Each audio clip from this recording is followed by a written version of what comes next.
7장 5절로 10절.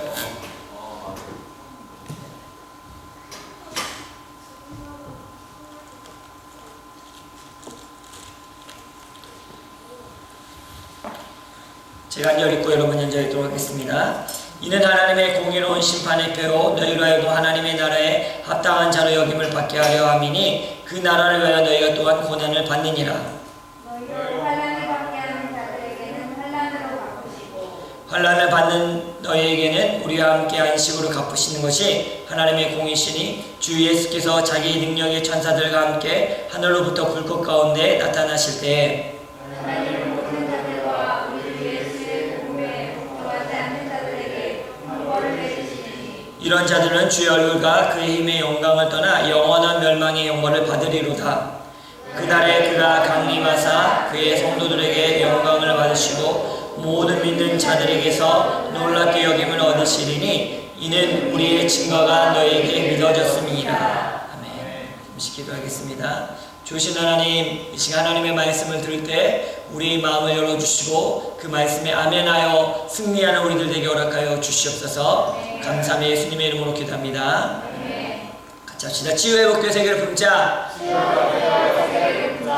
오늘 말씀의 제목도 한번 따라합시다. 하나님의 공의는 갚아주시는 것이다. 하나님의 공의는 갚아주시는 것이다. 하나님의 공의는 갚아주시는 것이라는 이 말씀을 통해 나눌 때 여러분 큰 은혜 받으시길 예수님의 이름으로 축복합니다.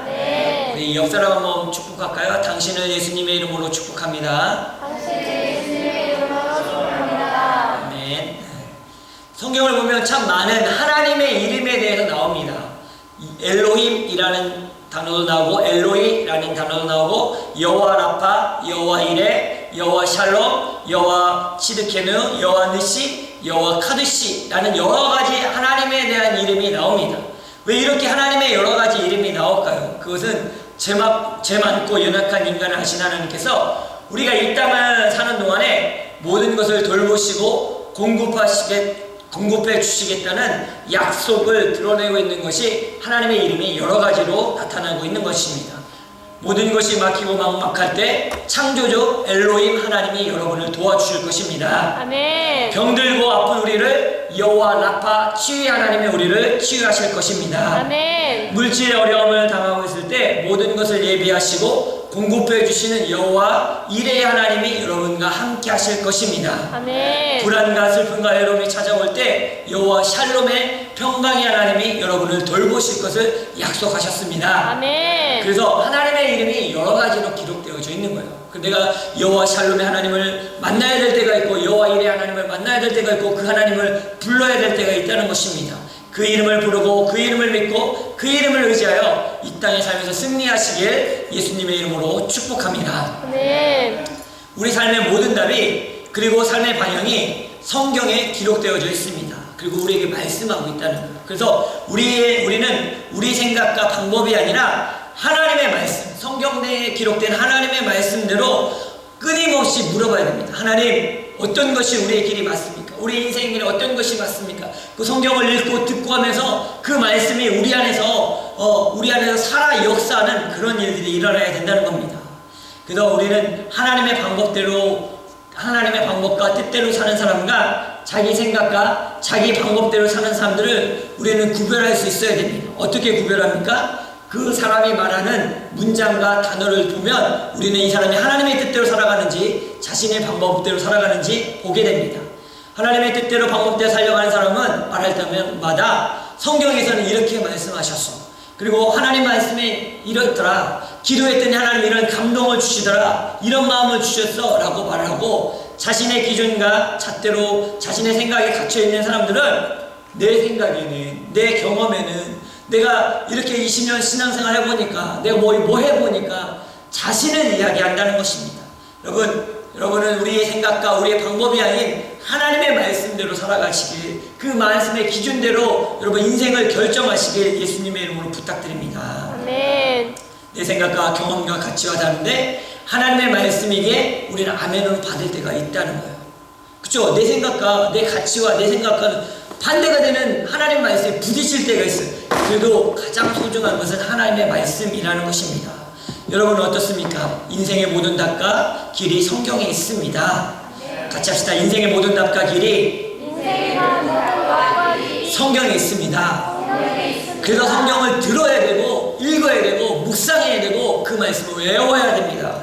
그래서 이 말씀 듣는 시간이 소중한 거예요. 그래서 우리 구약 성경에도 그렇고 신약 성경에도 그리고 이스라엘 백성들에게 준 명령도 쉐마 말씀을 들으라는 거예요. 그리고 계시록에서 기록해서 성령이 교회들에게 하는 말씀을 들을지어다 라고 기록해서 귀 있는 자는 들을지어다 라고 하나님의 말씀을 들으라 라고 말해주고 있습니다. 오늘 이 시간도 하나님의 말씀을 듣는 시간입니다. 잘 듣길 바랍니다. 네. 데살로니가 1장에서 하나님의 공의에 대해서 말씀해 주고 있습니다. 데살로니가 교회가 믿음으로 살아가고 있고 기도하며 주님의 재림을 기다리고 있는데 환난과 핍박이 끊임없이 일어났다는 거예요. 삶은 더 고통스럽고 어려움을 가지고 그리고 경제적으로도 환경적으로도 더 어려운 상황 가운데 있었다는 것입니다. 그 데살로니가 교회 성도를 향해서 성령님께서는 하나님의 공의는 세상의 공의와 같지 않다. 하나님의 공의는 행한 그 모습 끝까지 견디고 교회를 지키고 말씀을 지킨 자들과 반대로 핍박하고 복음에 복종하는 자들을 심판하실 것을 말씀해 주고 있습니다. 하나님의 공의는 갚아주시는 공의입니다. 아멘. 같이 합시다. 하나님의 공의는 하나님의 공의는 갚아주시는 공의입니다. 갚아주시는 공의입니다. 세상의 공의는 정당하게 따지는 거예요. 세상의 공의는 말하고 싸웁니다. 그냥 넘어가지 않습니다. 정확하게 짚고 넘어가야 되고 어물쩍 넘어가지 않습니다. 그런데 하나님의 공의는 뭐냐면 갚아주시는 공의라는 거예요. 세상의 공의는 무엇이 잘 되었고 무엇이 잘못인지 따져야 됩니다. 잘잘못을 따져야 합니다. 그래야 공의가 실천된다고 생각을 합니다. 그러나 하나님의 공의는 핍박받는 자가 그대로 핍박받고 있습니다. 핍박하는 자가 계속 핍박합니다. 그런데 하나님이 기다리십니다. 하나님의 시간이 되면 하나님이 이 핍박받았던 자들은 안식으로 갚아주고 핍박하던 자들은 그 핍박으로 다시 갚아주신다라고 약속하고 있습니다. 여러분, 인간에게는 절대 공의가 없습니다. 왜냐하면 죄로 말미암아 이미 타락하고 죄된 마음과 생각이 사로잡혀 있기 때문입니다. 로마서 5장 12절 말씀을 같이 한번 읽었으면 좋겠습니다. 로마서 5장 12절 시작. 이러므로 한 사람의 말미암아 죄가 세상에 들어오고 죄로 말미암아 사망이 왔으니 이와 같이 모든 사람이 죄를 지었으므로 사망이 모든 사람에게 이르렀느니라. 여러분, 이 땅에 죄가 들어옴으로 말미암아 세상이 파괴됐던 하나님이 창조하셨던 그 완벽한 인간의 모습이 생각과 공의와 사랑이 파괴됐던, 그래서 이 사람의 모든 죄를 지었으므로 모든 사람이 죄를 지었으므로 사람이 모든 이 죄로 말미암아 파괴된 모습을 성경은 이야기하고 있다는 거예요. 다시 말하면 인간은 불완전한 존재라는 것을 의미하고 있습니다. 로마서 1장 18절 같이 읽겠습니다. 시작. 또한 저희가 마음에 하나님 두기를 싫어하매 하나님께서 저희를 그 상실한 마음대로 내어버리사 합당치 못한 일을 하게 하셨으니. 여러분, 어떻게 했어요? 죄로 말미암아 상실된 그들을, 자기 뜻대로 살아간 그들을 하나님이 그냥 냅두셨다는 거예요.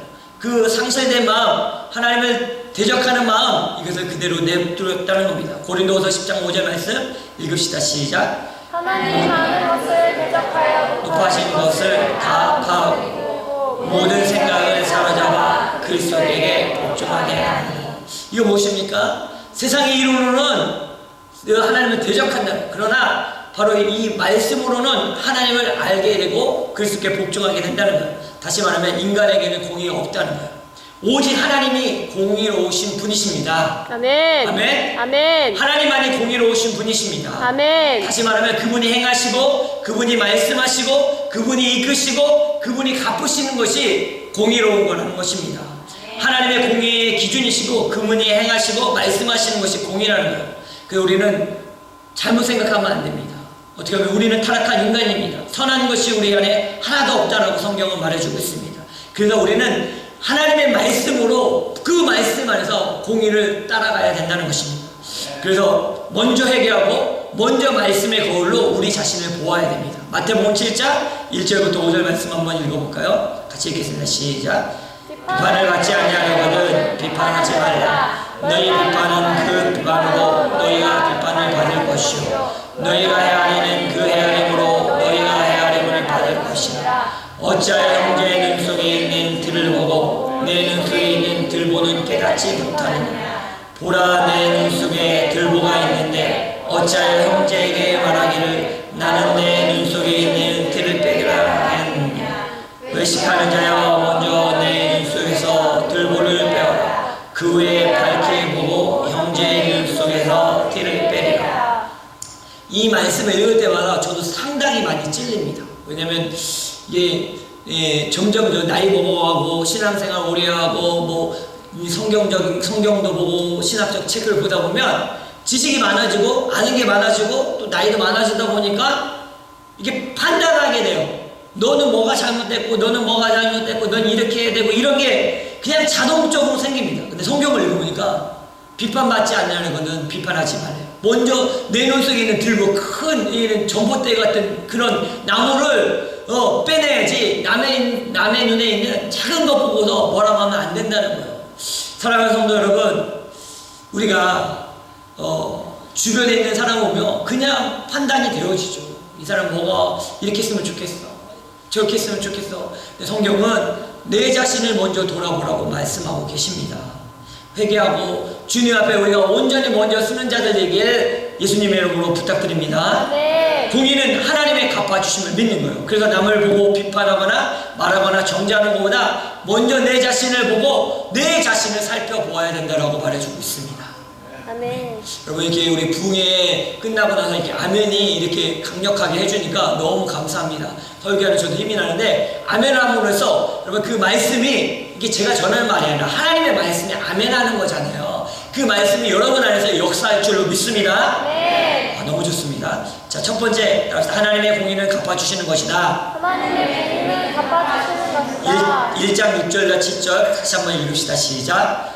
너희로 환난을 받게 하는 자들에게는 환난으로 갚으시고 환난을 받는 너희에게는 우리와 함께 안식으로 갚으시는 것이 하나님의 공의시니 주 예수께서 자기의 능력의 천사들과 함께 하늘로부터 불꽃 가운데 나타나실 때 하나님의 공의는 갚아주시는 건데 두 가지로 갚아주신다. 첫째는 환난 받게 하는 자에게 환난으로 갚아주신다는 거고, 두 번째는 환난 받는 자를 안식으로 갚아주신다는 것이 하나님의 공의래요. 여러분 하나님의 공의는 이 두 가지예요. 따라합시다. 환난 받게 하는 자에게 환난으로 갚아주신다. 환난 받는 자를 안식으로 갚아주신다. 이것이 하나님의 공의예요. 데살로니가 교회가 지금 초대교회가 고난받고 있어요. 환난당하고 있어요. 고통당하고 있어요. 복음 때문에, 예수님 때문에 가난해졌고 병들었고 배고팠고 비난받았어요. 환난을 주는 사람들이 있었어요. 누구예요? 종교 지도자들이었어요. 유대인들이었어요. 바리새인들이었어요. 로마 사람들이었어요. 하나님의 이름으로 특별히 이 유대 종교 지도자들이 교회 예수 믿는 자들을 핍박했어요. 너는 이단자야. 너네는 왜 하나님을 제대로 믿지 않고 그 예수를 따르는 거야 하면서 핍박을 했어요. 다시 말하면 하나님의 이름으로, 종교의 이름으로 믿는 자들을 핍박하기 시작했다는 거예요. 난 그것을 하나님 보고 계셨다는 거예요. 그리고 약속하신 게 그 환난, 너네가 준 그 핍박, 그 너희가 받을 거야 라고 말씀해 주고 있는 것입니다. 그래서 하나님의 교회를 공격한 자들은 환난 당할 것을 말씀해 주고 있습니다. 하나님의 그것을 다 보고 갚아주신다라고 말해주고 있어요. 우리 하나님의 말씀을 정말 무겁게 받아들여야 되고, 하나님의 말씀을 정말 반드시 받아들여야 된다는 거예요. 이 말씀이 정말 사실이고 그 말씀대로 이루어지기 때문입니다. 두 번째는 하나님의 공의는 환난 받는 자를 안식으로 갚아주신다는 거예요. 여러분에게 위로가 있길 예수님의 이름으로 축복합니다. 네. 예수 믿는 것 때문에 손해보고, 예수 믿는 것 때문에 참고 인내해야 된다는 거예요. 어제 우리 교회 예배 축구대회를 했는데, 우리 부목사님이 몸이 안 좋은데도 열심히 축구를 참여하다 보니까 오늘은 도저히 일어나서 교회를 올 수 없는 그런 상황이었는데, 이 주의를 우리 지키기 위해서, 주의를 우리 온 성도들과 같이 예배하기 위해서 허리를 붙잡고 지금 예배를 드리고 있어요. 하나님이 갚아주실 줄로 믿습니다. 네. 완전히 치유되게 여러분 기도해 주시기 바랍니다. 네. 여러분 그런 거 아니에요. 예수 믿는 것 때문에 피곤해도 힘들어도 어려워도 우리가 믿음을 지켜내는 거, 하나님을 보고 계신다는 것을 아는 것, 그것이 하나님의 공의라는 거예요. 하나님이 갚아주실 거 믿는 것, 그것이 하나님의 공의라는 거예요. 하나님이 여러분이 어떻게 신앙생활을 했는지, 어떻게 하나님을 섬겼는지, 어떻게 이웃을 섬겼는지 다 보고 계시고 그것을 갚아주시겠다는 거, 이것이 하나님의 공의 아닙니까? 아멘. 그렇기 때문에 사람 보고 하지 마시고 하나님 보고 하시길 예수님의 이름으로 축복합니다. 아멘. 따라합시다. 믿음은 믿음은 견디어내는 것이다. 견뎌내는 것이다. 우리가 참는 게 말 못해서가 아니잖아요. 몰라서가 아니잖아요. 우리가 견디고 우리가 믿음으로 우리가 그것을 그냥 꾹꾹 누리는 이유는 내가 싸우면서 해결될 문제가 아니라 하나님이 싸워주실 거고 하나님이 이기게 하실 것을 우리는 믿기 때문에, 우리는 하나님한테 속해 있기 때문에 그런 줄로 믿습니다. 아멘. 지난 주간 우리 청년 우리 상민 형제가 기쁜 소식이 하면서 전화가 왔어요. 상민 형제가 UBC가 됐는데 켈로나 캠퍼스가 된 거예요. 그러니까 그러면 교회를 옮겨야 되잖아요. 세풍교를 너무 사랑하고 같이 신앙생활을 하고 싶은데 발표가 7월 초에 이미 끝났어요. 그래서 목사님 어떡하죠? 근데 저는 포기하지 않았어요. 밴쿠버에 남고 싶어요. 같이 세풍교에서 신앙생활하고 싶어요. 목사님 기도해 주세요. 그래서 같이 기도했습니다. 우리 또 사역자들이 같이 기도했습니다. 그랬는데 지난 월요일날 전화가 왔어요. 목사님 UBC에 당당히 합격했습니다. 할렐루야. 아멘. 여러분 아니라고, 여러분 일 아니라 안좋아하십니까? 박수 한번 주세요. 이 박수는 무슨 박수냐면 하나님이 기도에 응답하신 거에 감사한 박수입니다. 아멘. 소망을 갖고 기도를 했더니, 같이 기도했더니 이미 뭐 다 차 있고 웨이팅 리스트에서 밀리는데도 하나님이 하게 하셨다는 거예요.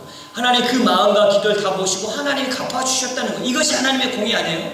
우리는 기도했는데 그 기도가 응답이 안 돼. 우리가 막 부르짖었는데 아무것도 안 돼. 그러면 이게 하나님의 공입니까? 아니죠. 하나님은 분명히 우리의 기도에 응답하시는 분이시고 우리가 어떻게 섬겼는지 알고 계시는 분이라는 거예요. 여러분 지인자매가 기도 모임 와서 계속 기도 제목 냈는데 지인자매도 하나님께서 너무 역사하셔서 시험을 봤는데 영어 시험 봤는데 너무 잘 봤대요. 할렐루야. 그렇게 하신 하나님을 찬양합니다. 아멘. 제가 왜 이 이야기를 합니까? 이 사람들이 잘했다는 얘기가 아니라 잘했죠. 물론 수고했죠. 그러나 그 기도에 응답하신 하나님 더 위대하시다는 거예요. 아멘. 하나님 보고 계시다는 거예요. 아멘. 따라합시다. 한날 받는 너에게는 환난 받는 너에게는 우리와 함께 우리와 함께 안식으로 갚으시는 것이 안식으로 갚으시는 것이 하나님의 공이시니라. 하나님의 공이시니라. 그것이 갚아주니까 안식이 되잖아요. 안식은 뭐예요? 평안해졌다는 거예요. 마음이 이제 놓여졌다는 것을 의미하는 거예요. 두 번째 다시 하나님의 심판은 무서운 형벌이 있다.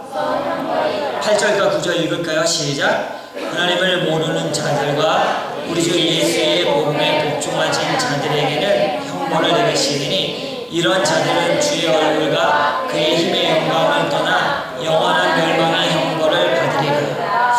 지난주 우리 박남규 목사님을 통해서 부흥의 말씀을 듣고 회복하고 회개하는 시간을 가졌습니다. 저도 그랬고 우리 성도님들 그랬어요. 특별히 강사 목사님이 둘째 날 해주셨던 이야기가 있는데 그 전에 이제 오셔서 이제 하나님 기도하면서 부흥회를 주면서 기도하다가 환상도 보시고 주신 말씀도 있었는데 혹시나 내가 여기 와서 누구에게 얘기를 들으면 하나님의 말씀에 다른 게 섞일까봐 우리 아들 목사님이 뭐 교회에 대한 이야기를 하려고 하거나 뭐 이런 얘기 하려면 안 듣고 쑥 올라가셨대요. 왜냐면 또 섞이면 안 되니까. 그런데 이제 성령님이 주시는 말씀만 전하고 싶어서 그러셨다라고 얘기하시는데 이제 둘째 날 말씀 중에 이제 본인의 교회에서 말씀을 전했는데 권사님 한 분이 찾아와서 이렇게 얘기하셨답니다. 목사님 찌르는 설교 좀 그만하십시오. 그랬더니 목사님이 뭐라고 하셨는지 아십니까? 사탄아 물러가라 이렇게 하셨대요. 그리고 기도해 주셨대요. 그게 뭐냐면 축복의 말씀만 전해달라는 거예요. 성도에게 좋은 이야기만 해달라는 거예요. 근데 하나님의 말씀은 우리에게 축복도 약속해 주셨지만 죄를 하라고도 말씀하고 너희가 신앙생활 제대로 하라고도 말씀해주고 있고 깨어있으라고도 분명히 말씀해주고 있기 때문에 우리가 축복의 말씀도 들어야 되지만 찔리는 말씀도 들어야 될 줄로 믿습니다. 네. 그래서 8절에 하나님을 모르는 자들과 이건 당연히 하나님을 모르니까 지옥이죠. 우리 주 예수 복음에 복종하지 않는 자들. 두 번째는 말씀에 복종하지 않는 자들이라는 것을 이야기하는 것은 어떻게 보면 교회 다니는 우리를 향한 말씀이기도 했다는 거예요. 교회는 열심히 다니는데 하나님의 말씀에 복종하지 않는 예수 그리스도의 복음에 복종하지 않는다면 이런 자들은 주의 얼굴과 그의 힘의 영광을 떠나 영원한 멸망의 형벌을 받게 된다는 거예요. 다시 말하면 당연히 예수 믿지 않는 자는 영원한 형벌이 정해져 있지만 예수 믿는데도 하나님 말씀에 복종치 않고 그 말씀대로 따라가지 않으면 여러분 하나님 앞에 여러분 행한 대로 갚아진 그 하나님의 형벌이 있을 수 있다라고 성경은 말해주고 있습니다. 그래서 우리는 입으로 믿는다고 해서 다 영원한 천국에 가는 것이 아닙니다. 믿음을 지켜내야 되고 하나님의 말씀에 순종하는 삶을 살아야 될 줄로 믿습니다. 네. 구원은 이루는 것입니다. 영원한 천국을 소유하는 것이 쉬운 일이 아닙니다. 근데 다시 말하면 더 쉬운 건 뭐냐면 하나님의 말씀에 순종하면 구원이 우리에게 있습니다. 아멘. 복음에 순종하는 저와 여러분 되길 예수님의 이름으로 축복합니다. 네. 그래서 하나님이 이 땅에 교회를 허락하신 거예요. 교회에서 믿음의 생활을 하라는 거예요. 그 하나님의 말씀의 복음을 어떻게 하나님의 말씀으로 살아내야 되는데 어떻게 살아납니까? 교회와 함께 살아내는 거예요. 하나님의 일을 감당하는 거예요. 선교 일도 하고 가난한 자들도 돕고 같이 기도하고 또 이렇게 기도 응답받는 것도 듣고 또 이렇게 믿음이 연약한 자들이 다 세워지는 이 일을 교회와 함께 하나님이 허락하신 교회와 함께 하나라는 것을 분명하게 말해주고 있는 겁니다. 그래서 믿음은 삶으로 증명해야 될 줄로 믿습니다. 하나님의 말씀을 순종치 않는 자 영원한 형벌과 지옥행입니다. 우리는 신앙생활 제대로 해야 됩니다. 교회만 다닌다고 다 구원받는 것이 아닙니다. 복음 앞에 완전히 철저히 회개하고 말씀대로 살아야 됩니다. 아멘. 아멘. 우리는 이렇게 생각해요. 쉽게 훌륭한 목사님이 계시고 훌륭한 지도자가 있으면 성도가 교회가 제대로 된다고 생각을 합니다. 근데 여러분 한번 잘 생각해 보십시오. 사울 왕이 어떤 사람이었습니까? 그가 처음에는 하나님으로부터 선택받은 사람이에요. 잘 섬겼어요. 그런데 하나님을 떠나고 악한 자가 되었습니다. 근데 그 사울 옆에 누가 있는지 아십니까? 우리가 너무나도 존경하는 선지자 사무엘이 있었습니다. 사무엘이 계속 말씀을 전달해 줬어요. 민수기를 보면 대단한 영적인 지도자가 나오죠. 누구입니까? 모세입니다. 모세는 하나님의 음성을 바로바로 들었던 직통 계시를 받았던 사람입니다. 근데 이 모세에게 고라의 자손이 반항합니다. 그 믿음의 사람, 하나님의 세우신 사람 모세가 마음에 안 든다는 거예요. 모세 목사님 떠나십시오. 당신에게만 하나님 말씀하시지 아십니까? 라고 그 하나님의 말씀에 서 있는 모세 목사를 미워하고 쫓아내려고 했다는 거예요. 고린도 교회가 분열이 일어났어요. 막 싸움이 일어나고 미워하고 비난하는 일들이 있었어요. 근데 그 고린도 교회 누가 세운지 아십니까? 그 위대한 선교사이신 사도 바울이 그 교회를 세웠다는 것입니다. 여러분이 잘 아는 가룟유다. 여러분 가룟유다를 보면 가룟유다의 스승이 누구입니까? 예수님이십니다. 3년 반 동안 같이 다니고 믿음의 12제자와 함께 했던 좋은 공동체 안에서 믿음의 생활하고 기적도 봤습니다. 예수님의 설교에 은혜도 받고 사역도 열심히 했습니다. 그런데 믿음에 떨어지고 시험에 들고 결국엔 사단의 유혹에 넘어갔다는 거예요. 이 이야기는 무엇입니까? 훌륭한 지도자도 있어야 되지만 훌륭한 영적인 리더도 있어야 되지만 중요한 것은 우리의 마음이라는 거예요. 잠언서 4장 23절을 한번 보겠습니다. 읽읍시다. 시작. 무릇 지킬 만한 것보다 더욱 내 마음을 지키라. 생명의 근원이 이에서 나니라. 여러분의 마음을 잘 지켜야 됩니다. 여러분의 마음을 하나님과 1대1로 잘 지키시길 예수님의 이름으로 축복합니다. 아멘. 교회가 멀어서 못 온다고요? 피곤해서 가지 못한다고요? 어려워서 성경 못 읽겠다고요? 힘들어서 기도하지 못하겠다고요? 마음의 문제입니다. 마음이 결단하면 아무리 멀어도 온다는 거예요. 오늘 우리 세라 선생님하고 그런 얘기, 예배를 먼저 드리면서 그런 얘기인데 세라 선생님이 랭리에서 와요. 네, 버스 타고 중간에